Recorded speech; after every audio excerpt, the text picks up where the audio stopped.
Мінекей достар, осымен біздің салатымызды алайын. Мен сіздерді осы салаттың рецептімен бөліскім келеді. Яғни менің описанияма қараңыздар, сол жерде ингредиенттері көрсетілген. Бұл өте тамаша, қолжетімді тағамдар. Яғни оңай 5 минуттың ішінде дайын болады.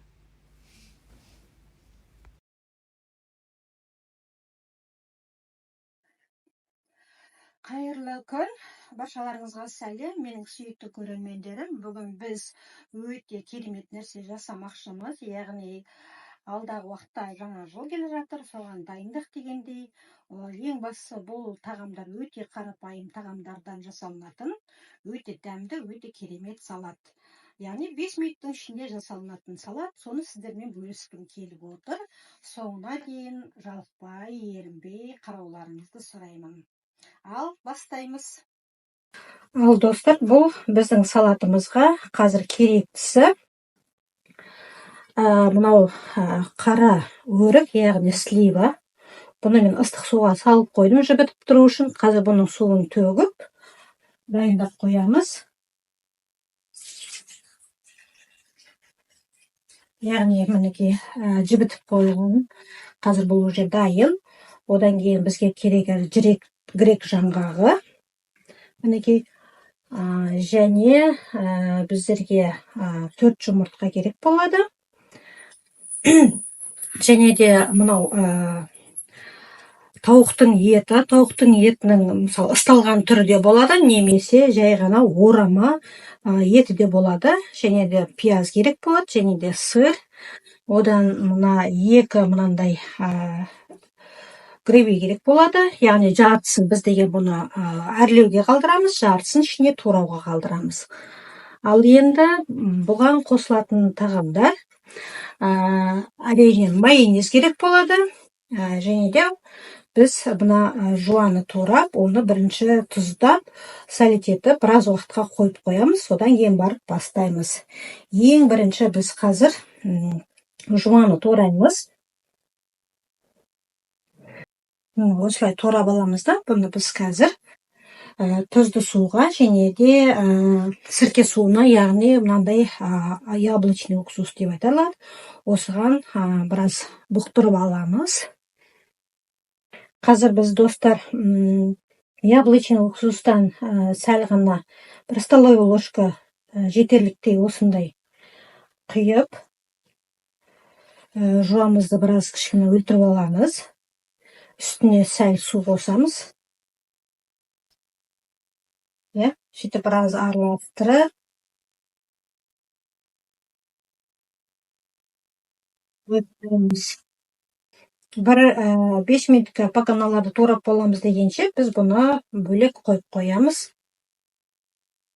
Ал енді қалғанын бастаймыз. Достар, біздің жуамызға тұз салып тұздап қоямыз.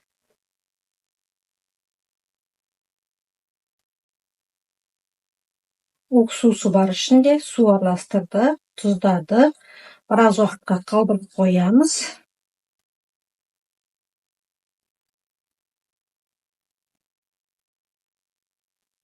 Қазір ең бірінші біз деген өз орехімізді турап бастаймыз.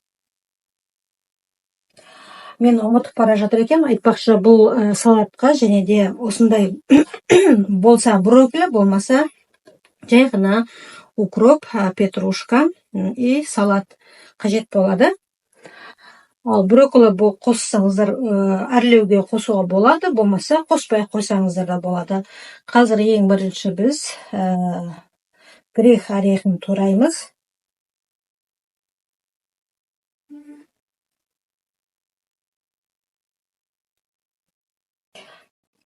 Орехімізді турап болдық. Енді бұны біз ыдысқа саламыз.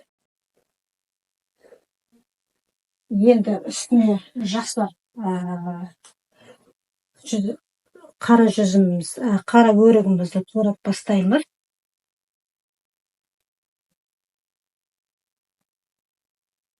Қара өрігіміз турап болдық. Енді бұны біз орехтің үстіне саламыз. Енді бізге керек болады тауықтың етін тураймыз.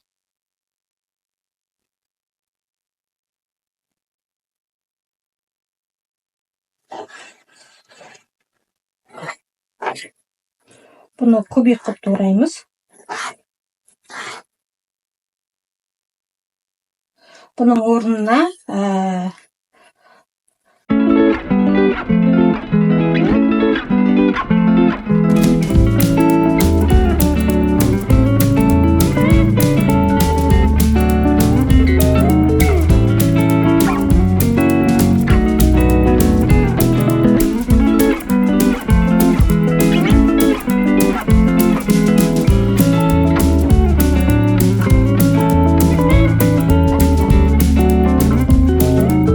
тағамдар деп, яғни бюджетный тағамдар. Барлығымыздың үйімізде бар тағамдар, ол 5 минуттың ішінде дайын болатын салат. Алдағы уақытта мен сіздерге көптеген рецепттермен бөлісетін боламын. Жылдың аяғы аяқталып басы келе жатыр. Осы жаңа жыл келе жатыр. Жаңа жылда дайындалатын көптеген салаттардың түрімен мен сіздермен бөлісетін боламын. Сол себепті сіздерден сұранатыным, маған каналыма тіркеліп, колокольчикті басып, подписка жасап қойыңыздар. Яғни менің келесі рецепттерімді жіберіп алмас үшін.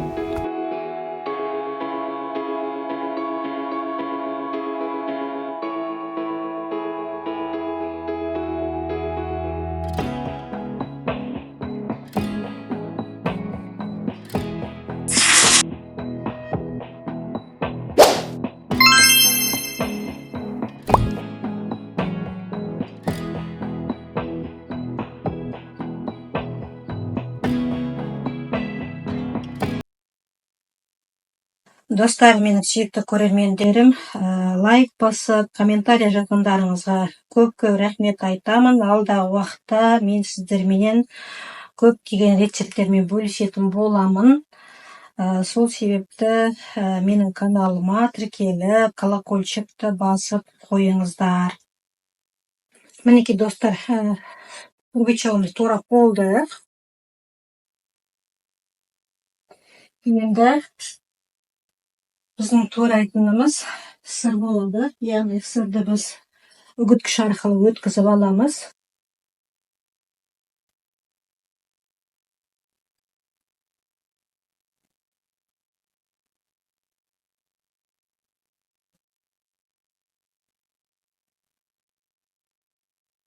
Мінекей достар, сырымызды турап болды. Енді бұны біз ыдысқа саламыз.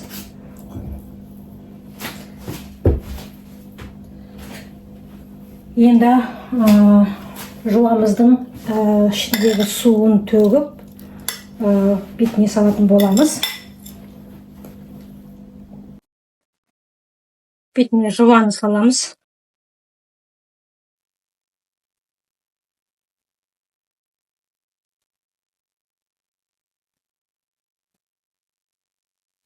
Енді үстіне майонезді саламыз.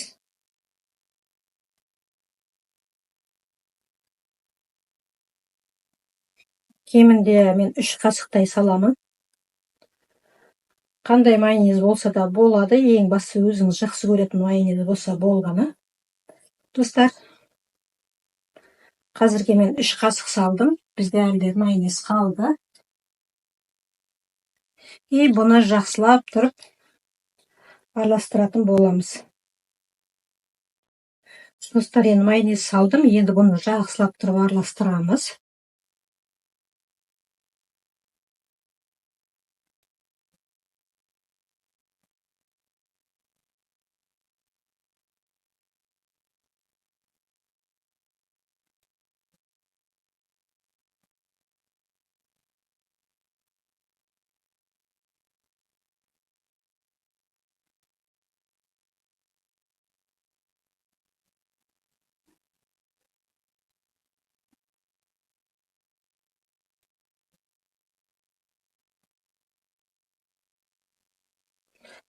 Егер майонезді қаласаңыздар, өздеріңіздің талаптарыңыз бойынша әлде салуға болады, бірақ мен енді көп салмадым, осының өзі жетерлік деп ойлап.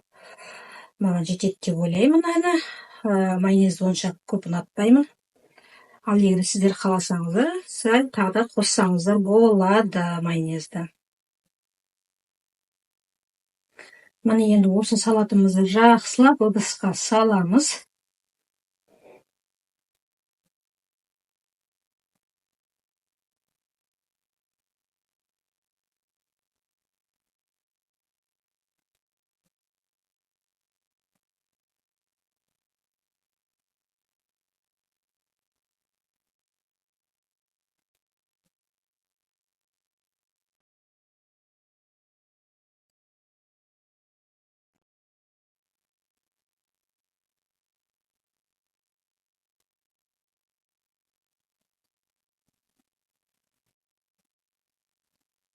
түк қалдырмай бәрін саламыз салаттың.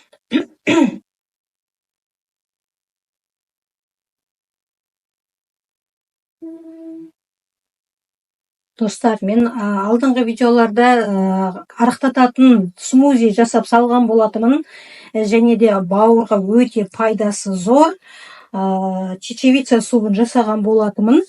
Сол суптарды қараңыздар, өйткені ол денсаулыққа өте пайдалы. Егер де сіз чечевица супын жасап ішіп жүретін болсаңыз, бауырыңызға өте тамаша пайдасы тиеді. Одан бөлек мен смузи дайындаған болатынмын. Ол смузи сіздің өтіңіздегі қоюлықты жояды және де арықтатады. Сол себепті сіздерге ұсынатыным смузи мен чечевица супын қараңыздар. Енді достар, үстіне біз қазір майонез себеміз. Майонез себіп оны тағы да ары қарай әрлейтін боламыз.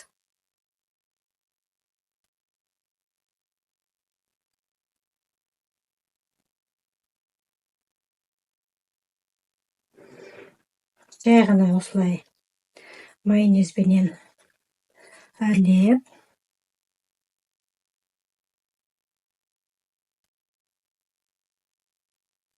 шығамыз осылай.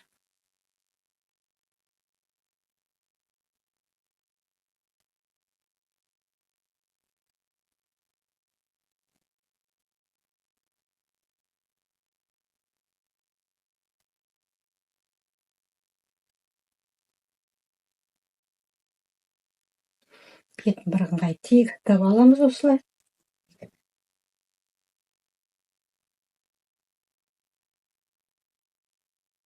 Есебі тау қылып жасап қоямыз. Мысалы, мынау біздің тауымызға ұқсайды. Тау қылып жасап аламыз осылай. Егер майонезіңіз аз болса, тағы қосуыңызға болады. Қоспасаңыз да болады.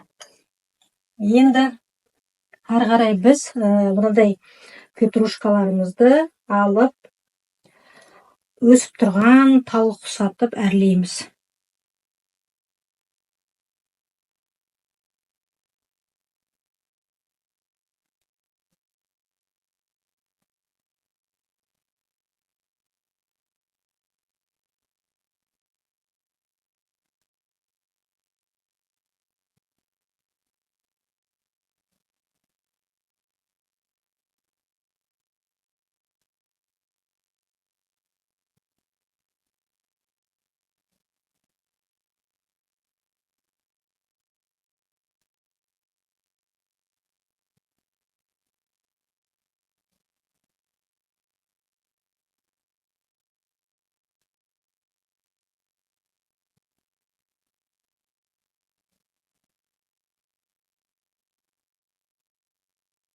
Зелен негізі денсаулыққа пайдалы, сондықтан мен ойлаймын, осыны зеленді прямой жегісі келген адам өзі алып салатқа қосып жей береді.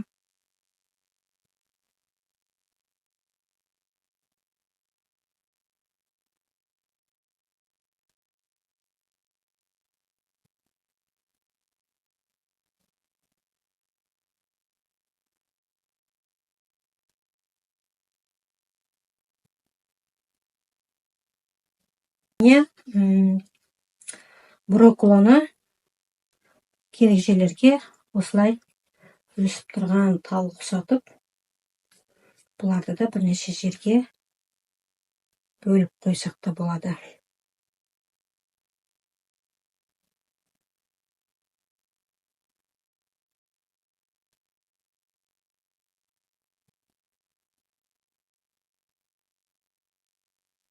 Енді укроптарды қойып шығамыз. Енді әркім өзінің қалауы бойынша қояды. Және де мынандай салаттарды арасына бөліп қойып шығамыз.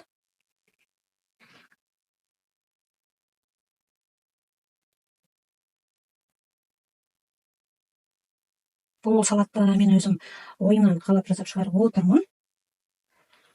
Егер қаласаңыздар, сіздер де жасап жаңа жылға жасасаңыздар болады. Продуктасын бәрі қолжетімді, достар. Енді арасына гребеларды толтырып шығамыз.